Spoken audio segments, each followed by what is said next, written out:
Is Suno destroying the music industry as we know it today? No, I don't think so. The record companies really don't think so either. And when you dig into the meat of the lawsuit, which I've done multiple times the past year or so, you'll see that some of their claims are absurd at best, if not laughable.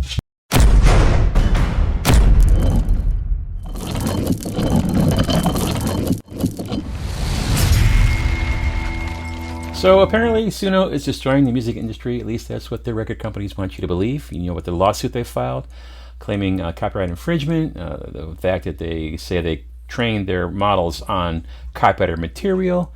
Suno says no, it's fair use. We did do it, but it's fair use. And then the record companies are asking for $150,000 per violation. Take that times the 667 copies cited in the lawsuit brief, which I'll show shortly. That's about $100 million. They're trying to either bankrupt Suno or acquire Suno, because we all know the real reason the record companies are suing. It's not to protect artists. That's laughable as well. It's to get their piece of the pie. So let's talk about this a little bit. I think the funniest thing for me, and what kind of motivated me to create this video, top music attorney. She's fantastic. If you don't watch her, subscribe. She's awesome. A musician and a lawyer, a very cool combination. And she's got a lawsuit of her own. She filed a class action lawsuit, but she was talking about the record company lawsuit and what specifically the record companies are claiming. So let's play a clip of that. Was there and has there been duplicates, look-alike versions of your guys' songs, you the independent music creators, of your songs that were created by Suno, either intentionally or unintentionally? What I'll say is that, well, we can point to something that has already been talked about, which is in the major label complaints. If you guys remember, we went through them. Not just Suno, but music AI platform Udio also got sued. And in that, they identified hundreds of instances where the AI was producing near identical outputs of its music. But I still love that we can point to the major record label complaints where they identify in hundreds of instances that Suno, in fact, created identical or almost identical outputs. Okay. She's reading from the legal brief. Identical or almost identical output. I'm going to play examples. I'm not going to play all 667 because that would be crazy, but I'm going to randomly select from the list songs that you all should know about.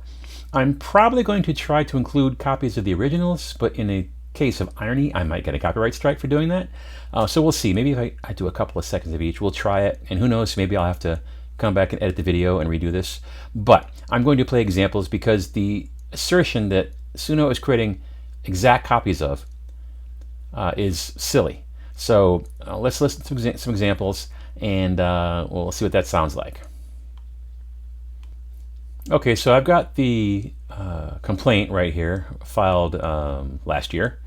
And I'm going to scroll down to near the back side of this thing. I got a bunch of things highlighted. I've covered this quite a bit. Here's the table of what they say is our violations. Exhibit A, sound recordings at issue.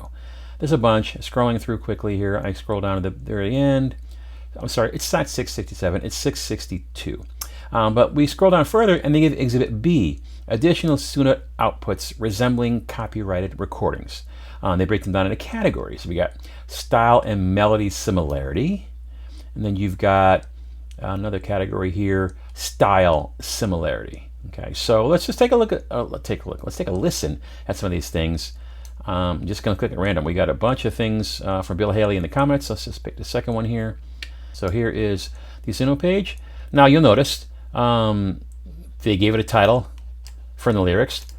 They've inserted the lyrics. They are actually trying to misspell one. Maybe that's to avoid copyright, because here's one thing. Suno doesn't let you use copyrighted material. If you paste copyrighted material, lyrics, you're violating the terms of conditions. Terms and conditions, terms of service, you're doing something that's not right. Not what Suno was intended to do. That's the user abusing the tool, not Suno being a bad tool. But let's give a listen to this. And I've not done this, so I have no idea what it's going to sound like yet. Let's listen to this one here. 1, 2, 3, 4, 5, 6, 7, 8 o'clock rock, 9, 10, 11 o'clock, 8 o'clock rock, 9, 10, 11 o'clock, 12 o'clock rock. We're gonna rock around the clock tonight. Put your bad rags on and join me. Okay. Obviously, it sounds in the style of, but is that going to replace this original song in the market? It's when they say, hey, I want to buy this. I'm not going to buy Bill Haley. Well, is anyone going to buy music anymore? I'm not going to listen to Bill Haley. I'm going to listen to this thing.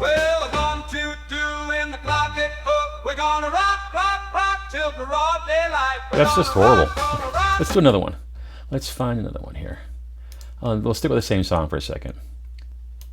2, 3 o'clock, 4 o'clock, rock. 5, 6, 7 o'clock, 8 o'clock, rock. 9, 10, 11 o'clock, 12 o'clock, rock. We're gonna rock around the clock tonight. Put your glad rags on and join me, hon. We'll have some fun when the clock strikes 1. We're gonna rock. Okay, I just can't take it. Does it sound so? It sounds like a mockery, a caricature. It's not a threat to Bill Haley and the Commonwealth estate, that's for damn sure, but that's what the lawsuit is asserting. Let's pick a different song. Scrolling down, just scrolling the next page. Oh, Thriller, this ought to be good. Let's see what the Michael Jackson estate is scared of. Okay, the lyrics are pasted. Oh yeah, I never talked about the prompt. Post-disco, pop, rock, funk, electronic, R&B, Thriller, Motown, famous male singer and dancer, Neverland. So it's trying to say Michael Jackson without saying Michael Jackson. Let's see how close they come. It's close to midnight, and something evil's lurking in the dark. I wonder what Quincy Jones, rest in peace, would say. Does he think this is a threat?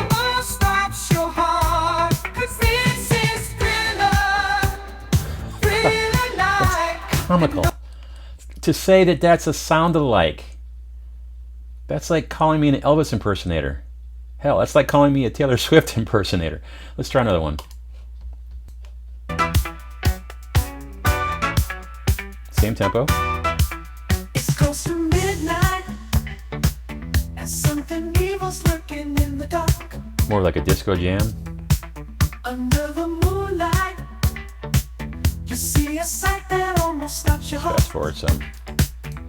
I'm inside a killer thriller tonight. Okay, and remember, these are coming from the, what category do we say? Coming from the style and melody similarity.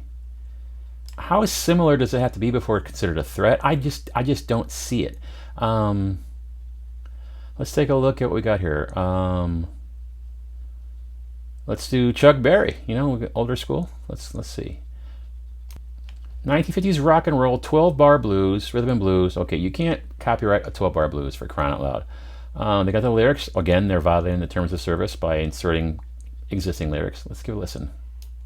Yeah, down in Louisiana, close to New Orleans. Way back up in the woods among the evergreens. There's an old cabin made of earth and wood, where lived a country boy named Johnny B. Good, who never ever learned to read or write so well, but he could play a guitar just like a ringing a bell. Go, go, go, Johnny, go, go. Okay, now the chorus, Go, that's Johnny, similar. Go, go, go, But that's really Johnny, close. go, go, go, Johnny, go, go. Johnny be good. Okay, yeah, that's very close. I can see that being a concern, but it's not a copy. This is the closest one I've heard so far. Is that going to replace Johnny Be Good? No, I don't think so. Let's try another one. Of course, we're talking about a song that influenced the entire rock history.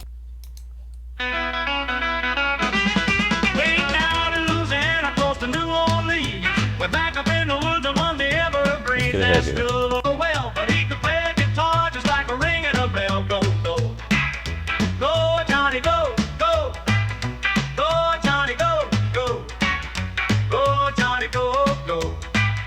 Taking the lyrics because they're giving the lyrics. Stylistically very close, but still a different song. Different melody. You can't, copyright that genre. Let's try something different. Let's go further down the list, something more modern. Got a whole lot of Chuck Berry. That's like what? 1, 2, 2.5, well, 2 pages. Let's take a look at some Jerry Lee Lewis. Great Balls of Fire.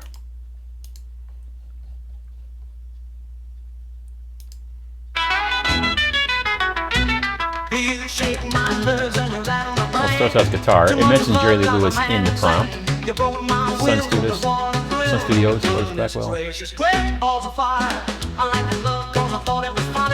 not even close. Why is that an example?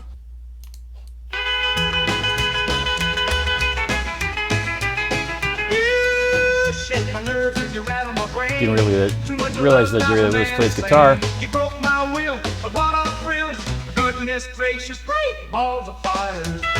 But yeah, the melody is similar. The vocal melody is similar. It's not a threat. It's not a sound. Sound like is it impersonation? I mean, now we're getting to that whole ambiguity that the legal world just thrives on. Convincing juries that something sounds like this. Oh, that sounds like. So yeah, I guess it's a violation. No, it's not even close. Let's see Michael Bublé. When marimba rhythms start to play, dance with me, make me sway.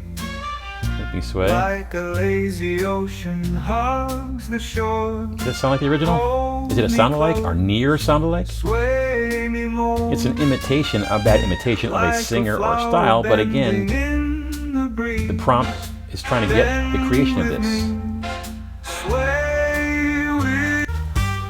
Another one.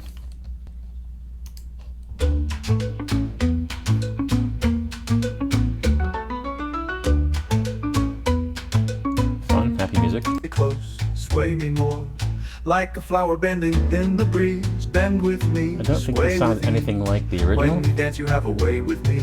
Stay with me, sway with me. Okay, I guess I need to get some examples here. When marimba rhythms start to play. Okay, so here's the original. Make me sway. Do the other songs that I just played sound anything like this? Let's try Jerry Lee Lewis. Okay, does that sound like the things that we just played earlier?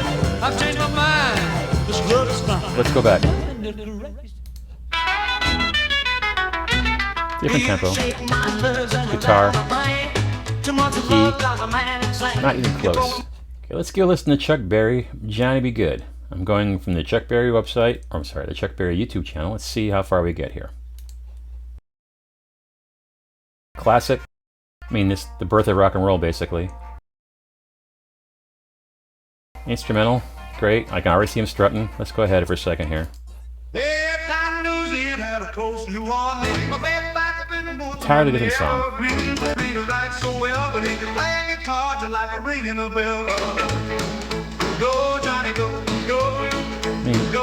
It's not the same song. Same lyrics because the lyrics were put in the machine.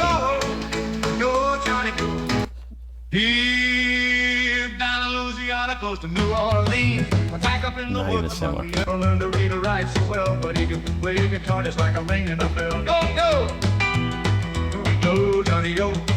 Now, why is this in the lawsuit? They're just padding the statistics.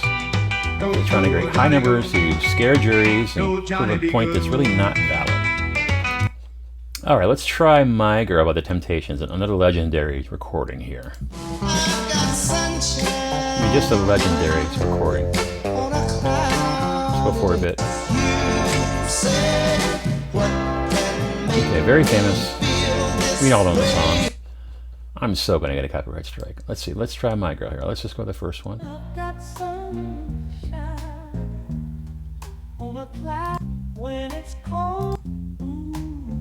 Oh, not even close. If I was a judge, I'd be kind of angry that you're wasting my time. Come on. I drink. This great got some Old Forester 1910. Cheers to that. Smells good. Not even close. Yet this is listed as a sound-alike. I can go on. I don't know that I need to. Let's talk about this a bit here. Let's close this crap out. So, as you've heard, they say they're the same songs, but they're not. One sounds like a 12-bar blues, one sounds like a Motown hit, but it's really kind of absurd what they're claiming. Now, one of the things they say The lawsuit claims that Suno is diluting the market with soundalikes. Diluting? Really? Suno? They're not pressing fake Beatles vinyl. They're not uploading Taylor Swift knockoffs to Spotify. Suno is just giving people a freaking tool to explore styles. That's not dilution. It's called creation or inspiration. I also kind of find it a little ironic, kind of hypocritical, that these are the same record labels, suing Suno to protect artists' rights. The same labels that gave us decades of 360 deals, withheld royalties, buried artists and the recoupment cost, and signed away catalogs for pennies. Protecting artists, please, come on. The lawsuit is not about protecting artists, it's about protecting revenue. How many times have I said that? They just want their slice of the Suno pie. So I think that the bigger difference here, the bigger picture, is that this lawsuit is just a round in a very old game. The labels fought cassette tapes, they fought MP3s, they fought streaming. In every case, once they figured out how to get paid, suddenly the technology was great, it's fine. AI is no different. Right now it's a threat, tomorrow it's going to be their business model. That's just where we're at. So let's make it very, very clear. Suno is not here to replace music, it's here to expand it. It gives creators like you and me and folks that don't even have any musical training new ways to experiment, innovate, to make something fresh. And I think that if the best argument that labels can come up with is that a blues song, 12-bar blues, sounds like Chuck Berry, I think Suno is going to be just fine. You tell me what you think. I think the lawsuit is frivolous. I think it's nothing but a grab at revenue, taking away a business that gives folks freedom to create music on their own. I think it's a silly lawsuit. I think folks' reactions are emotionally based. When you actually dig into the evidence in the lawsuit, you'll see that it's laughable. Suno has already admitted that they trained on copyrighted materials. They're saying it's fair use. That's the real crux of this thing. Is it fair use? I personally think it is. I've done videos that talk about that very thing. I'll try to link those at the end. But man, I just think this lawsuit continues to be bogus. The examples are bogus. And common sense dictates that it should be dismissed. But we don't live in a world full of common sense right now. So we'll see what happens. Now, thanks for watching. Now go make something great.